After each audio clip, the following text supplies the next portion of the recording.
Hello दोस्तों, स्वागत है आपका एक नई वीडियो में। तो आज की वीडियो में हम एसएससी जीडी रिक्रूटमेंट 2024 की कुल 26,146 पदों पर होने वाली भर्ती से संबंधित सभी महत्वपूर्ण जानकारियों को कवर करने वाले हैं। तो इस वीडियो में हम कवर करेंगे इस फॉर्म से संबंधित लास्ट डेट को, एज को, फी को और साथ में सैलरी को। उसके अलावा जो है इसमें आपका सिलेक्शन प्रोसेस क्या होगा, इसे भी हम कवर करने वाले हैं। तो वीडियो में अंत तक बने रहें ताकि आप कोई भी इंपॉर्टेंट पॉइंट मिस नहीं करें।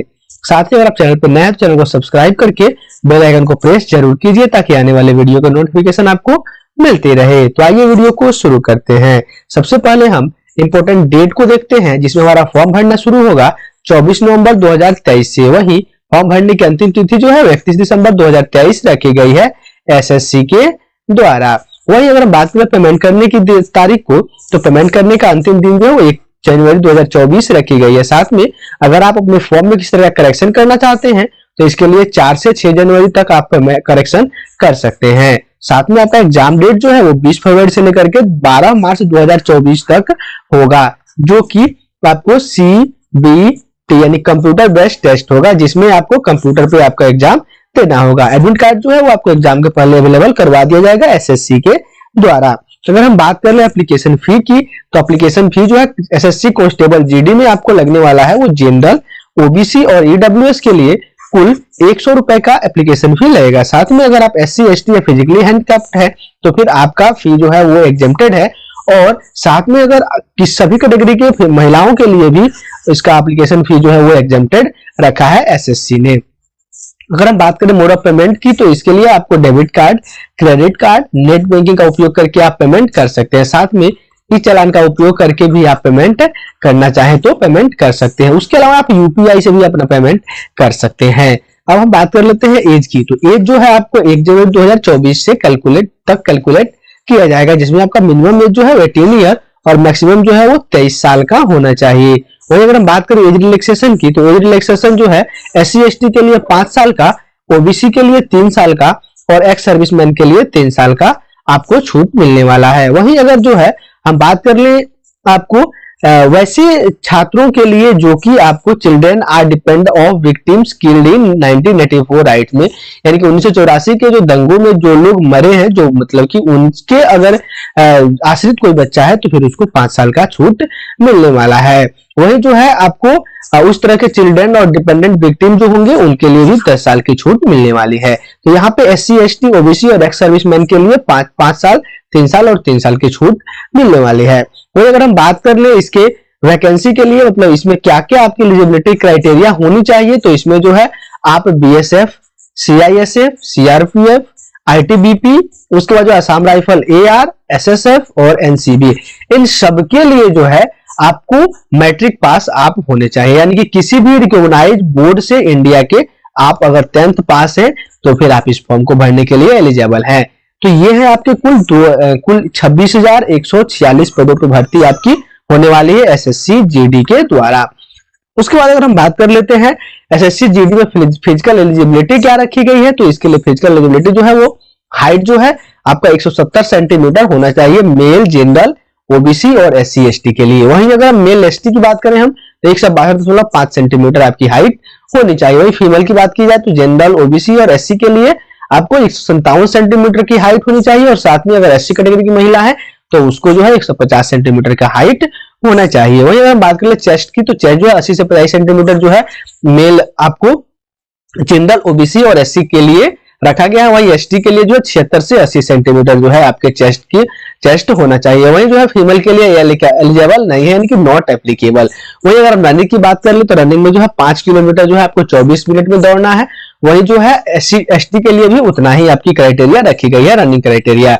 वहीं जो है फीमेल के लिए जो है 1.6 किलोमीटर यानी कि 1600 मीटर जो है आपको 8.5 मिनट में आपको दौड़ना है। वहीं जो है एसटी के लिए, एसटी फीमेल के लिए भी सेम क्राइटेरिया है, 1600 मीटर की दौड़ को जो है 8.5 मिनट में पूरा करना है। तो ये है आपका फिजिकल एलिजिबिलिटी, यानी कि इसका टेस्ट आपका होने वाला है। वहीं अगर हम बात कर ले स्कीम ऑफ एग्जामिनेशन की, यानी कि आपका एग्जामिनेशन का पैटर्न क्या होगा, तो इसमें कुल जो है 4 पार्ट होंगे आपके सीबीई में, यानी कंप्यूटर बेस्ड एग्जामिनेशन में जो है आपके कुल 4 पार्ट होने वाले, जिसमें अगर सबसे पहला आएगा जनरल इंटेलिजेंस एंड रीजनिंग। इसमें आपको 20 क्वेश्चन होंगे 40 नंबर के, यानी कि इसमें जो है आपको 2 अंक मिलने वाले हैं एक क्वेश्चन के लिए। तो इसके लिए जो है कुल 40 अंक मिलेंगे। साथ में जो है जनरल नॉलेज और जनरल अवेयरनेस से जो है आपको 20 क्वेश्चन रहेंगे, जिसके लिए कुल 40 अंकों का प्रश्न, 40 अंक जो है आपको मिलने वाले हैं। वही एलिमेंट्री मैथ से जो है आपको 20 क्वेश्चन आएंगे 40 अंकों के लिए, और उसके साथ जो है आपको इंग्लिश और हिंदी जो है ये भी आपको 20 अंकों के लिए होगा। 20 क्वेश्चन होंगे 40 अंकों के लिए, और कुल आपको 60 मिनट का समय मिलेगा। वही अगर हम बात कर ले ऑल क्वेश्चन जो है वो सबके सब जो है ऑब्जेक्टिव होंगे, यानी कि सबके सब मल्टीपल चॉइस क्वेश्चन होने वाले हैं। ये जो आपका एग्जाम होने वाला है ये जो है इंग्लिश, हिंदी और उसके अलावा जो है 13 अलग अलग लैंग्वेज में जो है एग्जाम कंडक्ट किया जाएगा, जिसमें आपका असमी, बंगाली, गुजराती, कन्नड़ा और बाकी के जो क्वेश्चन लैंग्वेजेस हैं वो सारे के सारे यहाँ पे दिए गए हैं। उसके बाद जो है अगर हम बात कर ले निगेटिव मार्किंग की, इसमें जो है निगेटिव मार्किंग होगा या नहीं होगा, तो याद रखेंगे इसमें जो है 0.25 मार्क्स का निगेटिव मार्किंग होने वाला है, यानी कि 1/4। यानी कि अगर आपने एक क्वेश्चन सही किया तो आपको, एक क्वेश्चन गलत किया तो आपको जो है 0.25 मार्क्स की कटौती की जाएगी। यानी कि 2 अंक का जो क्वेश्चन है उसमें से आपको 0.25 मार्क्स आपको काट दिया जाएगा ईच रॉन्ग आंसर। यानी कि इसके लिए आपको जो है आप पहले से माइंडसेट करके रखना है कि आपको सही उत्तर देना है। साथ में जो है आपको जो है ये सारा जो एग्जाम हो जाएगा उसको इसे नॉर्मलाइज किया जाएगा। अब अगर बात कर ले हम मोड ऑफ सिलेक्शन की, तो सिलेक्शन के लिए जो है आपके पास सबसे पहले जो है कंप्यूटर बेस्ड एग्जामिनेशन होने वाली है CBE, यानी कि सबसे पहले आपका कंप्यूटर बेस्ड एग्जामिनेशन होगा। उसके बाद आपका फिजिकल स्टैंडर्ड टेस्ट यानी कि PST होगा, एक कर लेते हैं हम CBE होगा आपका। उसके बाद जो है आपका 2 में PST यानी कि फिजिकल स्टैंडर्ड टेस्ट। उसके बाद जो है फिजिकल इफिशियंसी टेस्ट होगा, यानी कि 3 नंबर में PET होगा। उसके बाद जो है आपका मेडिकल एग्जामिनेशन होना है, यानी कि मेडिकल एग्जामिनेशन होगा। उसके बाद जो है लास्ट में आपका डॉक्यूमेंट वेरिफिकेशन होगा, यानी कि DV होगा। यानी कि कुल यहाँ पे 5 स्टेज से आपको गुजरना होगा इसमें सिलेक्शन के लिए। वही जो है अगर आप जो है किसी तरह से PST और PET में अगर आप 30% UR, 25% जो है OBC और EWS और बाकी का अदर कैटेगरी जो है वो 20% ले आते हैं, तो फिर उनको एलिजिबल माना जाएगा अगले स्टेप के लिए। उसके बाद जो है आपको NCC अगर आपने किया हुआ है तो NCC में अगर आपके पास NCC का C सर्टिफिकेट है तो आपको 5% आपको मैक्सिमम मार्क्स जो है वो आपको मिलेगा ग्रेस। वही जो है आपको NCC अगर आपने B सर्टिफिकेट आपके पास है तो फिर 3% का आपको ग्रेस मार्क्स मिलने वाला है। अगर हम बात करें इसमें पे स्केल की, तो पे स्केल जो है वो आपको पे लेवल 3 मिलने वाला है इसमें, जिसमें आपका बेसिक सैलरी होगा 21,700 से 69,100, यानी कि 21,700 रुपए आपका बेसिक पे होगा। उसके साथ साथ आपको DA मिलेगा, TA मिलेगा और बाकी के सारे अलाउंस आपको मिलने वाले हैं। तो आपकी सैलरी जो है 40K प्लस हो जाएगी, यानी कि 40,000 से ज्यादा ही आपकी सैलरी बनेगी। तो आज की वीडियो में इतना ही, फिर मिलेंगे अगली वीडियो में इस फॉर्म को भरने का पूरा प्रोसेस लेकर के।